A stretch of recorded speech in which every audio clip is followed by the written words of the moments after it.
vous invite à tourner avec moi dans Colossiens au chapitre 3. Colossiens chapitre 3. Et ça fait déjà plusieurs semaines qu'on parle de nouvelle vie. Et je vais lire les 4 premiers versets du chapitre 3. C'est donc que vous êtes ressuscités avec Christ. Cherchez les choses d'en haut, où Christ est assis à la droite de Dieu. Attachez-vous aux choses d'en haut et non à celles qui sont sur la terre, car vous êtes morts. Et votre vie est cachée avec Christ en Dieu. Quand Christ, votre vie, paraîtra, alors vous paraîtrez aussi avec lui dans la gloire. Vous vous souvenez, après ça, on a vu le chapitre 5 jusqu'au chapitre 11. Puis j'avais intitulé le message « Sors les poubelles ». Reviens pas aux poubelles. Étant donné qu'on est une nouvelle création, étant donné qu'on vit la vie de Christ, la vie de mort, la vie des ténèbres, la vie ça n'a plus rapport. Sors les poubelles, puis retourne-y pas. Et là, on est en train de regarder la suite de ce chapitre-là, de cette idée-là de nouvelle vie. Et ce matin, on avance, mais avant de plonger dans le texte, je nous parle de choses qu'on connaît déjà. Dans les clubs de lecture, les gens qui s'inscrivent à ça, qu'est-ce qu'ils aiment? Lire. Il y en a qui sont forts. Au moins, ils aiment les livres. Qui s'inscrit dans les clubs d'ornithologie? Ceux qui aiment les oiseaux. Ceux qui aiment les observer, apprendre toutes les couleurs, puis les feuilles, puis pas les feuilles, les plumes, puis tout ça. Il y en a comme ça. Super. Ceux qui s'inscrivent dans les poules de hockey. C'est ceux qui aiment le hockey. J'ai pas entendu, mais ça avait de l'air drôle. Donc, toutes les sortes de clubs, tous les groupes attirent les gens selon leur vocation. On comprendra que ceux qui aiment regarder les étoiles sont dans des clubs d'astronomie. Tous ces clubs-là, quand la réunion est finie, quand le meeting de regarder les étoiles, c'est fini parce qu'il commence à faire clair, le monde s'en retourne chez eux. Puis peut-être qu'il y en a là-dedans qui sont amis, mais il n'y a rien qui est lié nécessairement à ça. Puis si ça ne leur tente plus, ils sortent du club, puis ils remettent leur lettre de démission, puis c'est fini. Une église, ça attire les gens qui aiment qui? Super. Mais l'affaire, c'est que ce n'est pas un club social, par exemple. Le lien qu'on a avec les autres membres n'arrête pas quand on sort de la porte. La Bible nous dit qu'on est une famille. Quand le meeting finit, bien, on est encore interdépendants les uns des autres. On a encore le même père, puis on a encore ses enfants. Et c'est là que ça se gâte. Parce que dans une église, il y a toutes sortes de gens, là. La démographie n'est pas pareille, mais pas du tout. Il y a des gens ce matin ici qui ne vivent pas les mêmes choses que les autres. Là, je dis ça, c'est volontaire. On est dans quel groupe? Vous êtes dans quel groupe? Je ne le sais pas. On n'a pas nécessairement les mêmes intérêts. Petit sondage ici. Qu'est-ce qui se passe à 3 heures aujourd'hui? That's it. Monsieur Simard le savait aussi. Il y en a quelques-uns qui le savaient, là. Combien d'entre vous le saviez qu'à 3 heures, c'est le football? OK. Ben, combien des autres, ça vous intéressait de savoir ça? Non, un peu, c'est important, là. Vous voyez? On n'a pas les mêmes intérêts, là. Puis probablement qu'il y a des trucs que vous faites que moi, ça ne m'intéresse pas pantoute. Et il y en a parmi nous, assurément, qui ont des idées bizarres. Encore là, c'est qui ce monde-là? Bien, c'est vous. Chacun d'entre nous, parce qu'on est des bizarres pour quelqu'un d'autre, là. Alors moi, j'ai des bizarres sur certains sujets, puis si je vous les disais, vous ferez comme « Ah, ouais, c'est bien bizarre. » Et peut-être que vous aussi, assurément, vous autres aussi. En général, pas grand monde se visiterait si on n'était pas une église. Il y aurait probablement quelques amis ici et là, mais cette gang-ci, tu sais, là, cette gang-ci n'existe pas s'il n'y a pas d'église. On ne se voisinerait pas, mais on est une famille. Fait on se visite, puis on est ensemble. Ça fait quelques années que je suis chrétien, plusieurs. Puis une des choses que j'ai remarquées, c'est qu'une église, c'est la place parfaite pour être inconfortable. Ça arrive une fois de temps en temps qu'il y a des malaises. Ça arrive parfois qu'il y a des irritants, qu'il y a des conflits.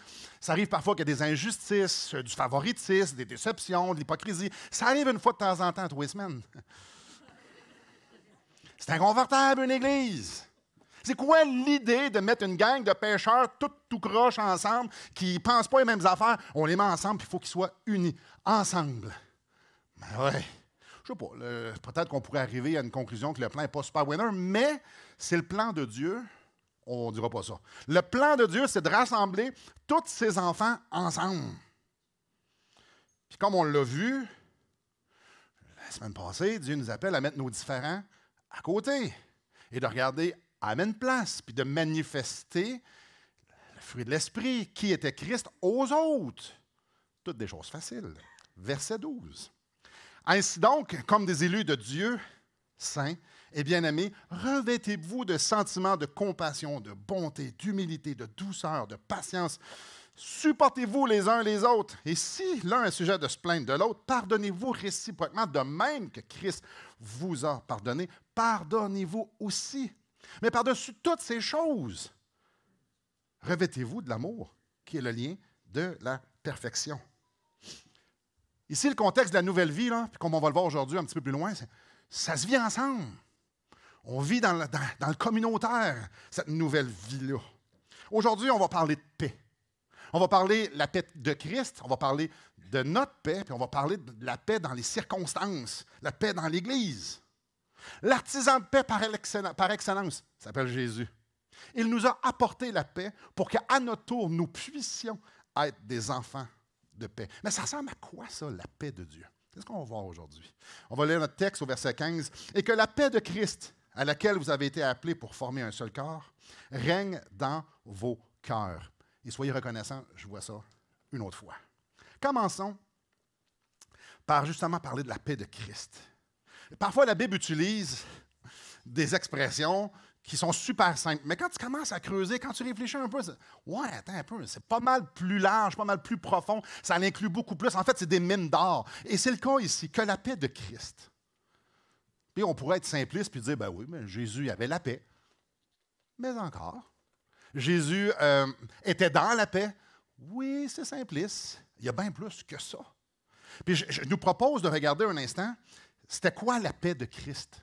C'est nécessaire d'avoir une compréhension de certaines choses, caractéristiques de la paix de Christ pour qu'on puisse bien comprendre le reste du verset. J'aimerais ça qu'on regarde ça sous 3 angles. Jésus avait la paix avec Dieu, Jésus avait la paix avec les hommes et Jésus avait la paix face aux circonstances. Donc, la première chose, la paix avec Dieu. Encore une fois, ça peut paraître simpliste, mais Jésus était en paix avec Dieu le Père. C'est 2 membres de la Trinité. C'est normal qu'ils soient en paix, vous allez me dire, super. Mais si on réfléchit, de toute éternité, jamais Jésus a dit ou pensé quelque chose qui a pu déplaire au Père. Tu sais, toute éternité, c'est long. Et de toute éternité, de l'autre côté, le Père n'a jamais fait quelque chose contre Jésus. Donc, entre les deux, il n'y a pas eu un instant, une milliseconde de tension. Il n'y a jamais eu de malaise. Il n'y a jamais eu d'irritant au sein de la Trinité. Jamais. Le terme paix implique de l'ordre. Donc, depuis toujours, le Père et le Fils sont en parfaite harmonie. Tout est toujours à propos. Il n'y a aucune vague, aucun de petit nuage, aucun nombre de négativité entre les deux. La paix de toute éternité. Et là, on est en train de parler de ça, puis ce n'est pas notre expérience à nous autres. Je pense que ça fait déjà longtemps qu'on a débarqué du train. On n'est pas là, nous autres, là. Mais eux, c'est ça. Et ça vous est-il déjà arrivé de voyager ou d'avoir un projet commun avec quelqu'un? Tu sais, voyager, on parle quand même une longue distance, en auto surtout, où est-ce qu'il y a beaucoup de... Moi, je pense qu'on devrait tourner à droite. Avez-vous déjà fait un projet avec quelqu'un, genre bâtir une maison? Moi, je mettrais le mur là. Ou bien non, la couleur du tapis devrait être ça, la couleur du... OK, je vous emmène ici dans mon esprit un peu spécial. Imaginez le nombre de décisions qui se prend au sein de la Trinité par jour. OK, juste, il y a 8 milliards, plus ou moins, je ne les connais pas tous, d'humains sur Terre. qui ont tous une vie aussi complexe que la nôtre. Il y a des organismes vivants, là, je parle des petites bestioles autant que les arbres, il y en a quand même un peu pas mal sur la Terre qui réagissent à d'autres éléments. Que ça soit dans l'eau, que ça soit dans les airs, sur la Terre, mettons qu'il y a bien de l'action, puis il se passe bien des choses. Ça, c'est juste sur la Terre. Rentrons l'univers là-dedans. Et rentrons aussi le monde spirituel. Imaginez le nombre de décisions qui doivent se prendre, ça c'est un concept purement humain, j'en conviens, au sein de la Trinité par jour, par semaine, par mois, par année, dans l'éternité. Combien de milliards et de milliards et de milliards et de milliards de décisions qui s'est prises et n'ont jamais été en désaccord? Connaissez-vous ça, vous autres? Je refais référence au voyage ou au projet. Ils sont toujours comme « Ah oui, oui, oui, hey, oui, oui, oui, oui. » Encore une fois, c'est une illustration, c'est purement humain. Toujours. Ah, jamais de désaccord. La paix entre Dieu le Père et Dieu le Fils est infiniment plus profonde que ce qu'on peut capter, là, ce qu'on peut imaginer. C'est vraiment quelque chose qui est divin et que c'est juste dans le divin qui peut arriver. Mais ce n'était pas tout. Jésus avait aussi la paix avec les hommes. Il était en paix. Jésus a aimé les hommes de mille et une manières. Il les a enseignés, il les a servis, il a répondu à leurs besoins, peu importe c'est quoi le besoin. Jésus a, là j'utilise beaucoup d'absolus, je le sais, il a toujours utilisé les bons mots quand il parlait. Il a toujours utilisé le bon ton. Il a toujours utilisé le bon non-verbal, le bon regard. Toujours, c'était à propos avec les autres. Jamais c'était déplacé. Et non seulement toujours, avec tout le monde. Êtes-vous encore sur le même train? Là? Moi, non. Jésus, c'est l'artisan de paix par excellence. La preuve, il a tout fait pour réconcilier le monde à son Père. L'artisan de paix. Donc, il a dit la vérité. Il s'est sacrifié de plein de façons. Il est mort pour que d'autres aient la paix. C'est gros, là. Moi, j'ai la paix avec Dieu. Je suis prêt à la perdre pour que les autres l'aillent. Wow! Peut-être que vous dites, Simon, il me semble que moi, quand j'ai lu les évangiles, il y avait des conflits. Jésus est en conflit avec des gens. C'est ça ou c'est des gens qui étaient en conflit avec Jésus? Ouais, c'est plus B. C'est les gens qui ne voulaient rien savoir de ce que Jésus leur disait. Jésus leur dit la vérité, Jésus les aime, Jésus les sert, Jésus les guérit, Jésus fait plein de choses. Et c'est les gens qui ont fait comme « wow, wow ». Moi, je fais juste imaginer, j'ai cette histoire-là. Il y a quelqu'un qui est démoniaque et Jésus fait un miracle extraordinaire, libère ce jeune-là, chose que personne n'avait jamais réussi, et envoie les démons dans les porcs et les porcs sautent.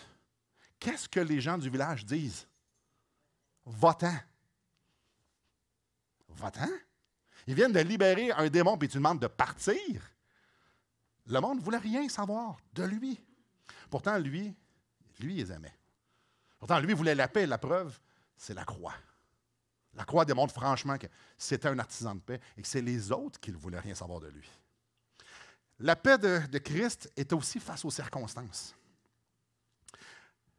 Et il y a plusieurs exemples que je pourrais donner, mais je vais surtout prendre la dernière. La dernière de sa vie. Voici ce que Jésus a dit à ses disciples quelques heures avant de se faire martyriser.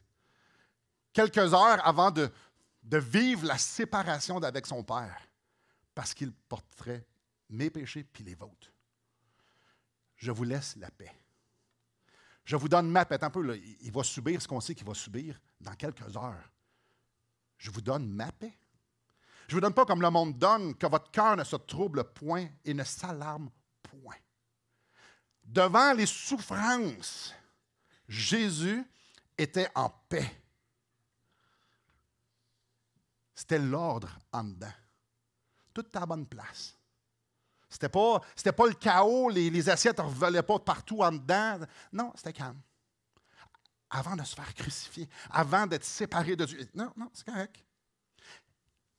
La paix qu'il y avait en dedans, ça découlait, lui, de la paix qu'il avait avec Dieu.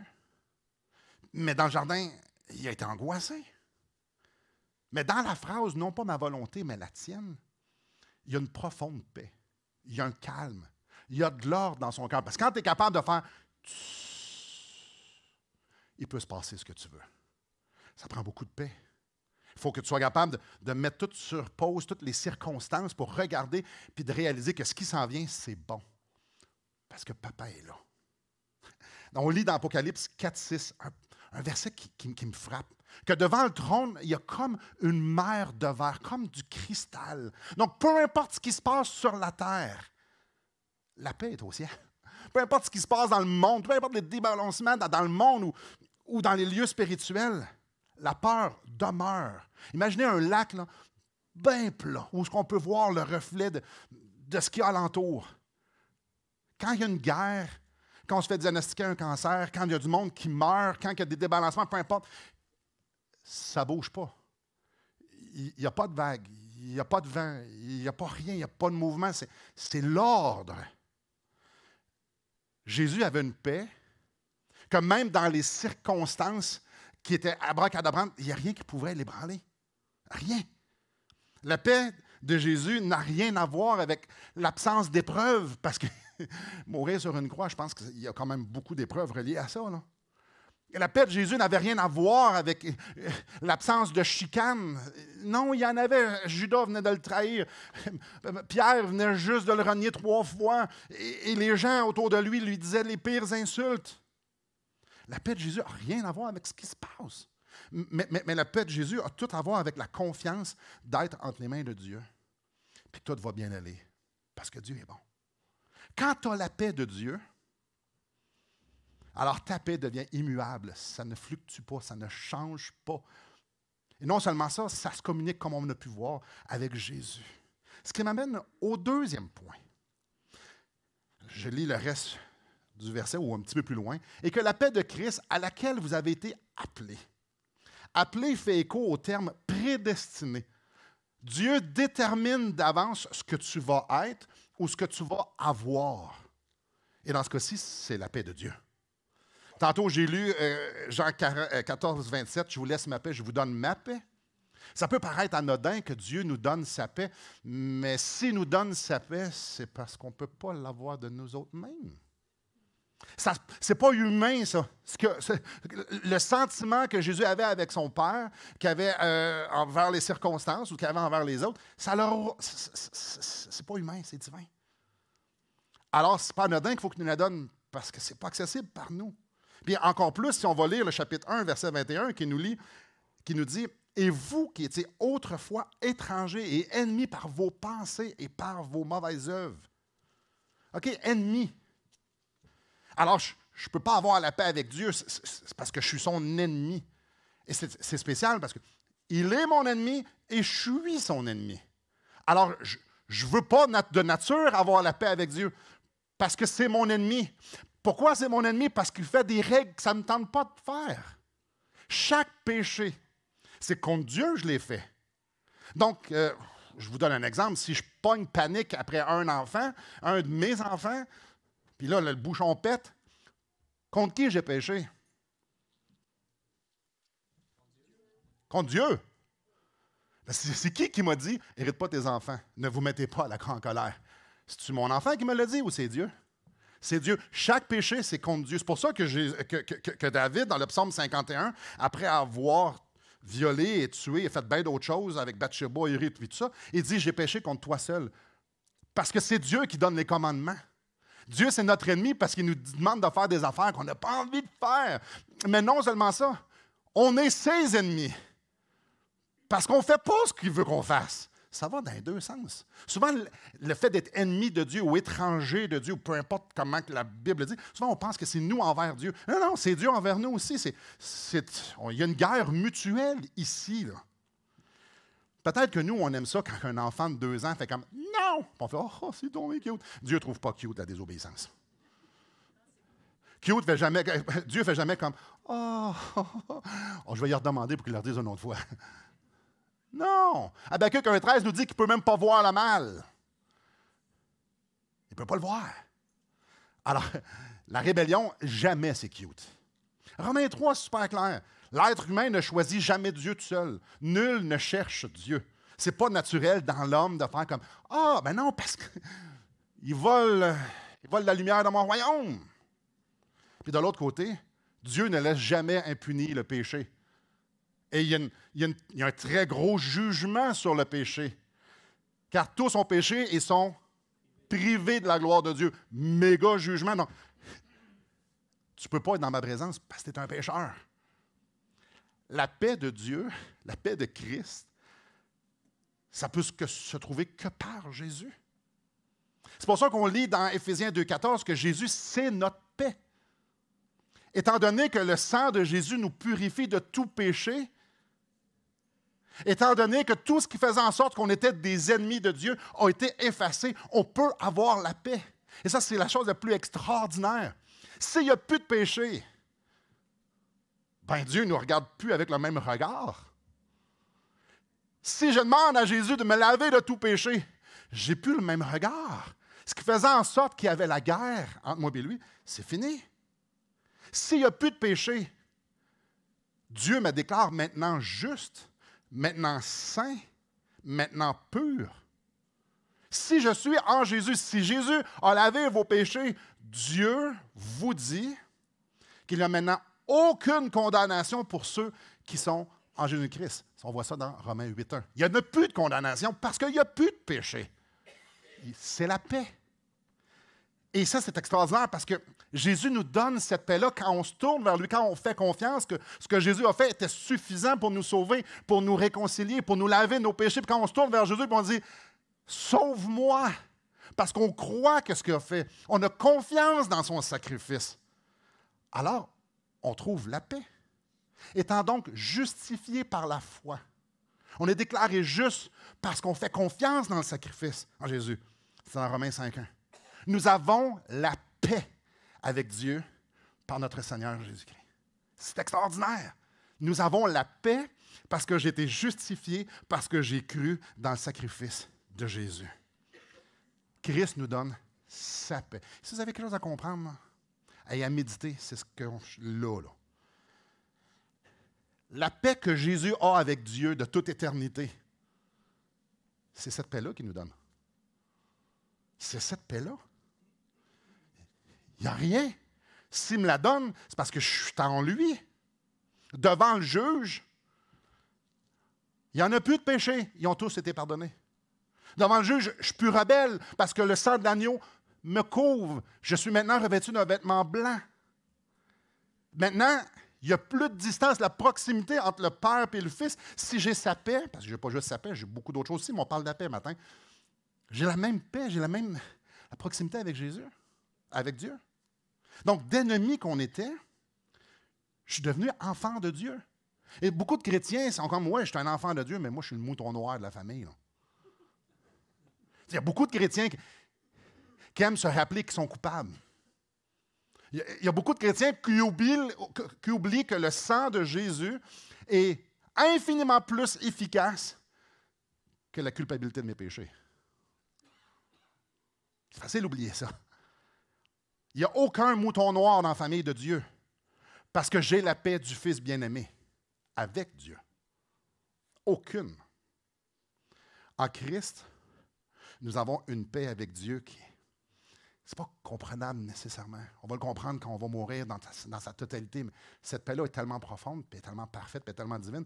On peut juste gratter la surface et faire comme être assez ébloui pour dire j'en veux plus. Pas pour tout comprendre. Mais ça, on parle de paix judiciaire ici. Déclaré juste. Une paix, je suis pardonné. Il y a plus. Étant donné qu'on a la paix avec Dieu, par Jésus-Christ, d'une façon judiciaire, le juge me déclare juste, il me donne son esprit. On a l'Esprit de Dieu. Les enfants de Dieu ont l'Esprit de Dieu. Et dans Galates 5.22, je fais référence depuis quelques messages, mais ça nous parle du ministère de l'Esprit. L'Esprit, c'est lui qui a la responsabilité, ou toute la puissance, tout ce qui est nécessaire, de former Christ en nous. C'est lui qui forme Christ en nous. C'est lui qui nous fait porter des fruits. Et un de ces fruits-là, c'est la paix. L'Esprit de Dieu, un de ses ministères, c'est de nous procurer la paix, de nous donner, de produire la paix de Christ en nous. C'est le travail de l'Esprit de Dieu de nous ouvrir les yeux sur cette nouvelle réalité-là qu'on est des enfants de Dieu. C'est l'Esprit de Dieu qui nous rappelle, puis qui convainc notre esprit qu'on est des enfants de Dieu. Et c'est pour ça qu'on se tourne encore et encore, puis qu'on dit « Abba, Père ». C'est parce que c'est l'Esprit de Dieu qui témoigne à notre esprit qu'on est des enfants de Dieu. Puis là, je ne dis pas des choses intelligentes, je suis en train de citer des passages de la Bible. Donc, c'est intelligent, mais ça ne vient pas de moi. C'est l'Esprit de Dieu qui produit la vie de Christ en moi. C'est l'Esprit de Dieu qui me convainc de pécher, de dire ça déplaît à mon Père. C'est l'Esprit de Dieu qui m'ouvre les yeux sur la parole, sur la vérité pour que je puisse la comprendre. C'est l'Esprit de Dieu qui me fait vivre cette vie-là extraordinaire. Donc, si c'est si difficile humainement et impossible, c'est tout à fait possible avec l'Esprit. Alors, la même paix qu'il y a devant le trône au ciel, une mer de verre, cette paix-là, l'Esprit veut nous la communiquer, la produire. La paix de Jésus était solidement ancrée dans la certitude inébranlable que Dieu était pour lui, qu'il avait une paix avec lui, puis que Dieu était bon. Hey, c'est aussi vrai maintenant pour nous. Alors, la paix de Christ est pour nous aussi inébranlable. C'est à cette paix-là qu'on était prédestinés. C'est à cette paix-là que Dieu veut qu'on soit, qu'on ait, qu'on goûte, qu'on expérimente et qu'on communique. On peut avoir cette paix-là. Non, je vais le dire d'autrement. Nous avons cette paix-là. Nous l'avons. Et j'attire votre attention sur deux mots. Nous l'avons. Deux mots. Le premier, c'est appeler. Et le deuxième, c'est vos cœurs. Il y a quelque chose de spécial dans appeler de vos cœurs, c'est qu'il y a un S à la fin. Je vais vous montrer mon grand savoir en français. Ça implique plusieurs personnes. Ouais. Je suis bon de même. On est appelé à la paix de Dieu individuellement. Mais c'est pour qu'on puisse faire partie d'un corps, ça. Et ce qui m'amène au troisième point. Lorsqu'on se convertit à Christ, on devient un avec lui. On est tissé en lui, on est greffé en lui. Romains 6 nous parle qu'on devient une même plante avec lui. Nous sommes en lui. Mais la vérité, c'est que tous les croyants sont unis en lui. C'est pas juste Simon Ouellet en 1996, au mois d'octobre, que j'ai été greffé à lui puis j'étais tout seul. Non, non, non. Si vous êtes croyant, si vous avez mis votre confiance dans le sacrifice de Jésus pour le salut de votre âme, vous autres aussi, vous êtes unis à lui. Et la Bible appelle ça, cette réalité-là, l'Église universelle. C'est quoi cette patente-là? Bien, l'Église universelle, c'est tous les croyants dans le monde. On est des millions, peut-être même des milliards. Non, pas des milliards, mais il y en a pas mal. La Bible appelle aussi ça l'édifice. Ici, notre texte parle du corps, mais il y en a plein d'autres places. Il y a plein de noms pour illustrer cette vérité-là. Le corps de Christ. Le corps de Christ. La tête, c'est Christ. Le reste du corps, c'est nous. On est des membres. 1 Corinthiens 12 parle très bien de ça. L'Église universelle, tous les croyants, c'est invisible. Quand on marche sur la rue, on ne sait pas qui sont les croyants et qui ne sont pas les croyants, à moins qu'on les connaisse. Là. Mais allez en Chine, vous ne saurez pas c'est qui les croyants. Allez en Russie ou peu importe le pays, vous ne le saurez pas. Ce qui est visible, c'est l'Église locale. Jésus, quand on se convertit, ne nous laisse pas tout seuls. Il dit non, non, non, je veux que tu puisses vivre l'esprit familial. Je veux que tu puisses vivre ma vie. Je veux que tu puisses goûter qui je suis au travers des autres. Je vais te mettre avec des frères et des sœurs. Donc, il nous unit à d'autres croyants. Une église locale, ça, c'est visible. Une église locale, c'est une petite portion de l'église universelle qui est invisible. Ici, Paul parle à l'église de Colosse. Une petite représentation de l'église universelle. Je le relis au complet. Et que la paix de Christ, à laquelle vous avez été appelés, pour former un seul corps, règne dans vos cœurs. Avez-vous remarqué qu'on n'est pas juste unis à Christ dans ce passage-là? Tous les croyants le sont. Nous sommes tous appelés. Nous sommes tous prédestinés à être unis à Christ et à être unis aux autres. Ici, c'est d'une façon visible. Donc, ensemble, dans une assemblée, dans une communauté. C'est ça que Dieu veut pour nous autres. C'est ça. La paix de Christ est communautaire. Cette paix-là inébranlable est ancrée dans le fait que notre papa, là, c'est un Dieu de paix. Plusieurs fois, c'est mentionné, c'est un Dieu de paix. Alors, nous sommes des enfants de paix. Alors, je le crois parce que je regarde à Dieu. Je le crois parce qu'il me le dit. La paix de Dieu et la paix entre nous fait partie de notre ADN. C'est qui nous sommes. Quand on regardait le verset 10, je vais le lire, ayant revêtu l'homme nouveau qui se renouvelle dans la connaissance selon l'image de celui qui l'a créé. Donc, Christ formé en nous, tranquillement, pas vite, ça se produit. Mais on parle d'un homme nouveau. Ici, c'est dans notre ADN, c'est dans notre nouvelle famille. La paix. La paix. De là, la demande que la paix de Christ règne en vous. C'est ça qui doit vous diriger. Puis le sens de règne, c'est l'idée d'un arbitre. Moi, je suis coach de basket. Et c'est déjà arrivé un match vraiment spécial. L'arbitre, exemple, s'il y avait une fille qui marchait, ça veut dire tu marches sans dribbler. Oups, il sifflait. Le jeu arrêtait. C'est pas spécial, hein? Celui qui siffle, là, il a le pouvoir. Puis l'autre coach, lui, il n'aimait pas ça. Il chialait comme ça se peut pas. Savez-vous quoi? Le jeu arrêtait pareil. À un moment donné, là, l'arbitre, lui, il faisait des calls, puis il disait non, puis l'arbitre, l'autre coach, là, il criait pas mal fort. Savez-vous quoi? Il se passait ce que l'arbitre voulait. Le jeu arrête. Oh, c'est fini. Quand il siffle, ça arrête. Tu cries, ouais, pis. À un moment donné, il criait tellement que l'arbitre l'a regardé et il a fait. Savez-vous quoi? Il a chialé. Mais il est sorti. Il est sorti. L'arbitre, là, c'est lui le boss, c'est lui qui mène. Puis, on n'a rien à dire. Ici, on ne parle pas d'un arbitre. On parle de la paix. Ça, c'est le rôle de la paix. L'arbitre, c'est la paix. C'est la paix de Dieu qui doit nous gouverner dans nos rapports entre nous. Je vous ai lu ça. Je suis en train de penser à Mme Tartampion. Et là, c'est là que l'arbitre fait « Chut! » Non. Tu ne penses pas à ça? Tu ne penses pas de cette façon-là parce que ça n'amène pas à la paix. Ah. OK. Je peux chialer, mais l'arbitre a quand même sifflé, c'est fini. C'est la paix qui me dirige. Donc, je viens pour dire quelque chose. Chut! Ça, c'est une faute. Tu ne peux pas dire ça, ça ne l'amène pas à la paix. Vous comprenez le principe, hein? Est-ce que je suis en train d'apporter la paix? C'est ça l'arbitre, dans chacun de nos rapports. Que ce soit dans ma tête, que ce soit en action, mon non-verbal, parce que je pourrais faire comme... Et comme ma plus vieille dirait, es-tu en train de chercher voir s'il y a quelque chose en arrière de ta tête, en arrière de tes yeux, dans le fond de ta tête? Non, tout. Est-ce que je suis en train d'apporter la paix? Ce qui décide si je vais le dire ou non, ce n'est pas mon sentiment intérieur. Ce qui me décide si je vais le dire ou non, ce n'est pas parce que je veux le dire. Ce qui va le dire, ce qui va décider si je le dis ou non, c'est est-ce que ça apporte la paix? Non, tais-toi. La paix de Christ. Être un artisan de paix, c'est un style de vie parce que c'est qui je suis.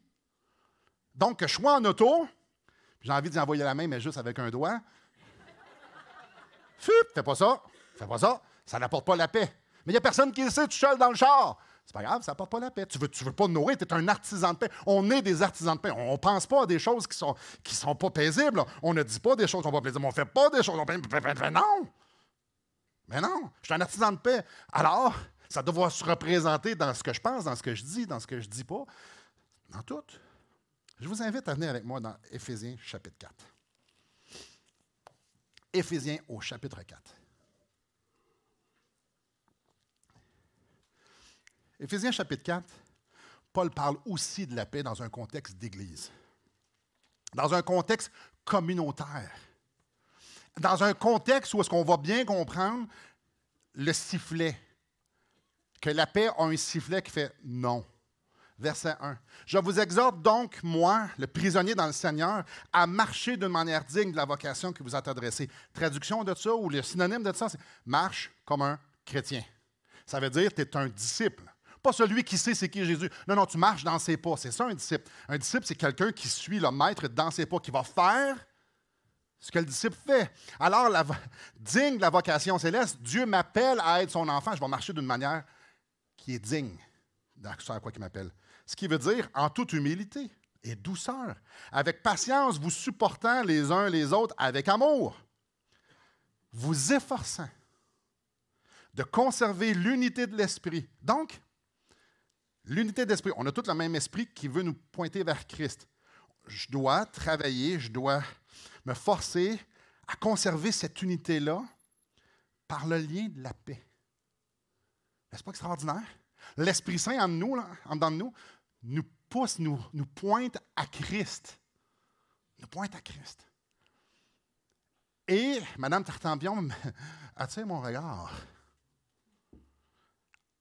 Le lien de la paix, c'est un coup de sifflet, on retourne à regarder Christ. Tout dans le royaume de Dieu pointe vers la paix.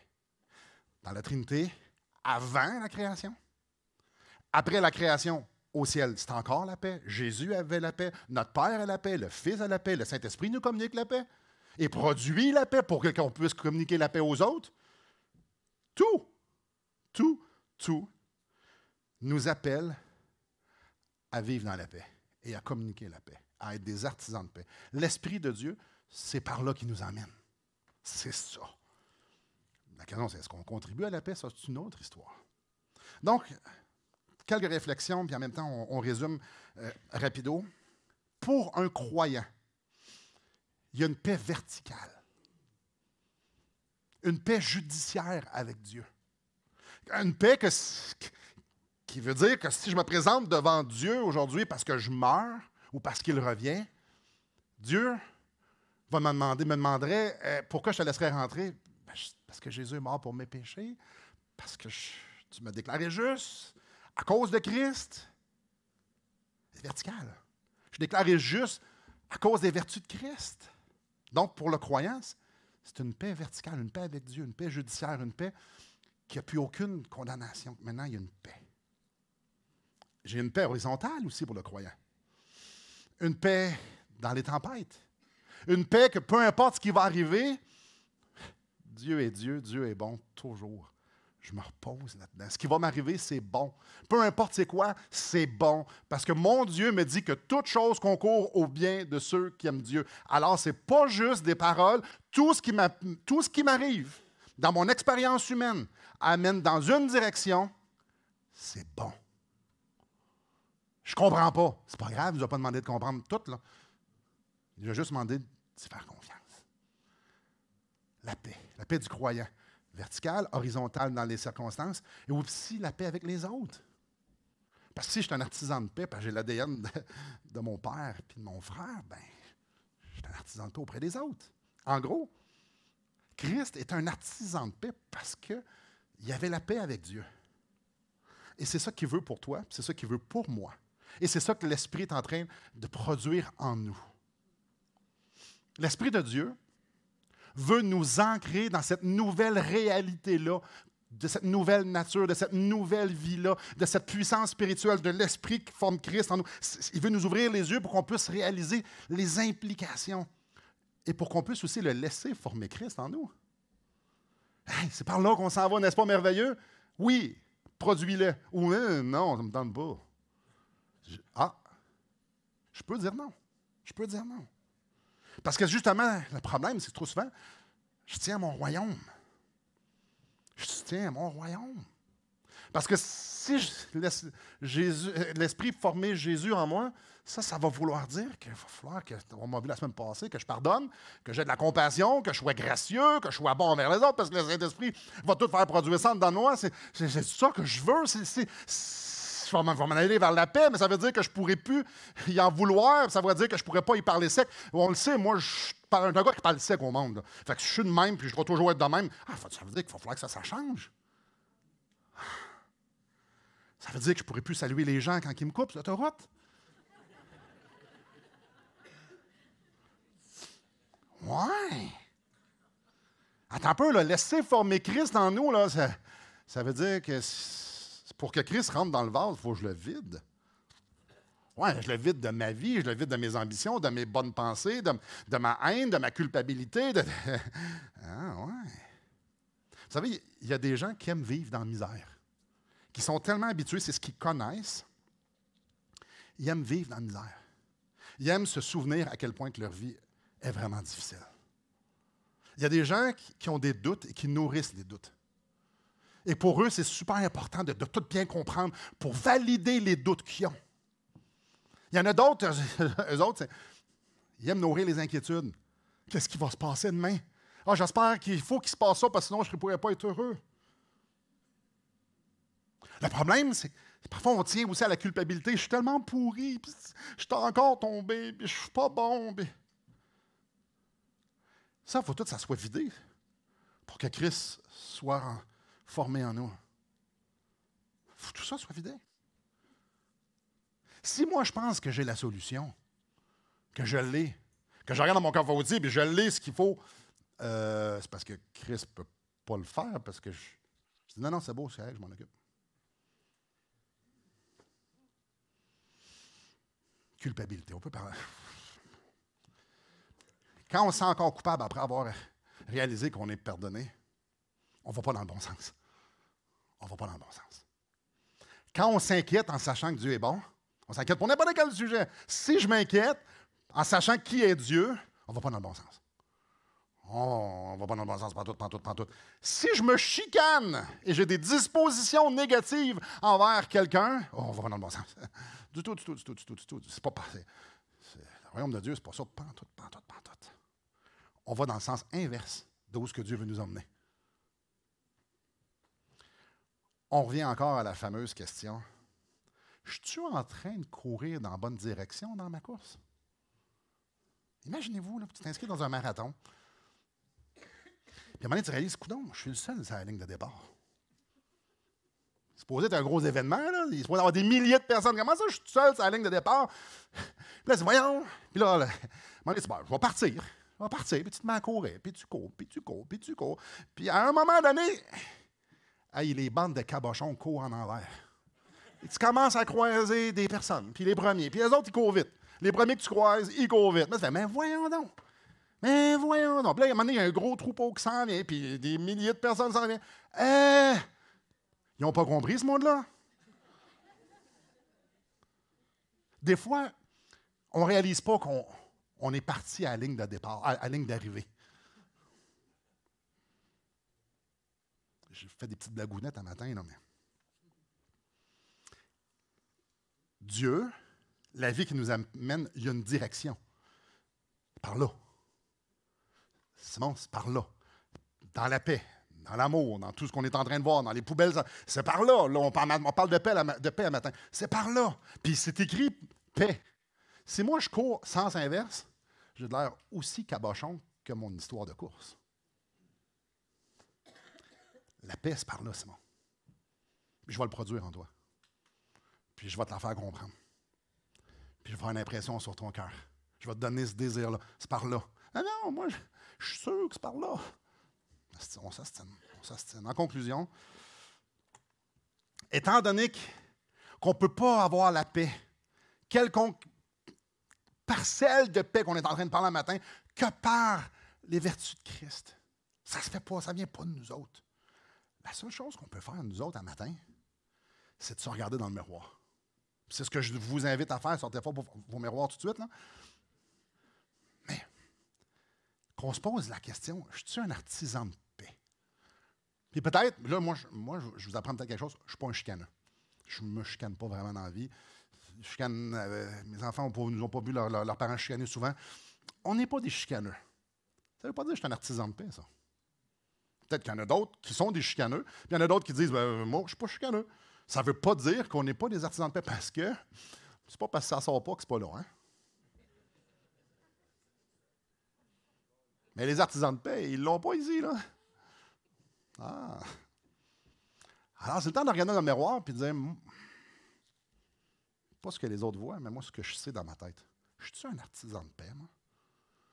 Je suis comme Jésus? Que je regarde le Père, puis il n'y a aucune distance entre moi et lui. Je le sais qu'il n'y en a pas, mais est-ce que je vis en conséquence? Est-ce que ma relation avec lui est en conséquence? Est-ce que ma non-culpabilité est en conséquence de la paix que j'ai? Deuxièmement, la paix avec les autres. J'ai-tu la paix de Jésus? Que tout ce que je dis, tout ce que je pense, le ton, le non-verbal communique la paix dans ma tête. Ouais. et dans les circonstances. L'artisan de paix vit dans la paix. Fait que peu importe les circonstances, dans la paix. Comment, quelle note vous donnez? Dites-moi-la pas. Mais est-ce qu'on est des artisans de paix comme Jésus? J'espère que votre réponse est non. Alors on fait quoi? On a le constat, là. Il nous reste encore des côtes à manger. On n'est pas dans le même train que Jésus, super. Mais oui, on l'est. Alors on fait quoi? Seigneur, change mon cœur. Et je te mets des obstacles parce que j'ai été blessé, parce que je veux telle chose, parce que je te mets des obstacles. Mais change mon cœur parce que je veux goûter toi ce que tu as et je veux que ça soit appliqué dans ma vie assez que je puisse le communiquer. Seigneur, viens changer mon cœur. Êtes-vous là ce matin? Dire, je veux la paix de Christ. Rouvre mes yeux, Seigneur. Rouvre mes yeux sur ma froideur. Rouvre mes yeux sur mes compromis. Rouvre mes yeux sur les choses qui font en sorte que je ne laisse pas l'Esprit de Dieu produire Christ en moi, manifester Christ en moi. Ce matin, si vous êtes ici et vous voulez ressembler à Christ, et vous voulez glorifier Christ, alors c'est important qu'on regarde un moment dans le miroir et qu'on s'examine, dire artisan de paix. Puis dire Seigneur, ta job n'est pas finie. Viens changer mon cœur parce que je veux t'honorer. Et ce qui est formidable, c'est que ce matin, on a parlé, on s'est tenu autour de la croix. On s'est tenu autour de ce sacrifice qui fait en sorte qu'on a nos péchés pardonnés. Et c'est tellement important que Christ soit mort pour nos péchés, qu'il soit ressuscité, qu'il a dit à ses disciples, juste avant de partir, vous allez prendre du pain, vous allez prendre du fruit de la vigne. Vous allez en prendre pour pouvoir vous souvenir de qui je suis et de ce que j'ai fait, parce que vous avez besoin de ça dans votre marche, dans votre relation avec Dieu et entre nous. Frères et sœurs, si on prend le repas du Seigneur ce matin et à tous les dimanches, c'est parce que le Seigneur demande à ses disciples, ceux qui sont sauvés et ceux qui sont baptisés, de se rappeler la paix qu'ils ont avec Dieu et à quel point Dieu, Christ, leur a communiqué sa paix. On va prendre un petit morceau, un petit biscuit, un petit morceau une petite gaufrette. Ça représente son corps. Et j'aimerais ça ce matin qu'on puisse célébrer la volonté de Christ de s'incarner en artisan de paix humain pour qu'on puisse goûter à quoi ça ressemble. On puisse le voir, pour qu'on puisse être en mesure de l'expérimenter, de le communiquer. Dieu s'est incarné pour nous donner sa paix, parce que ce qu'on connaît, c'est diamétralement opposé à ça. Michel, tu pourrais prier, s'il te plaît?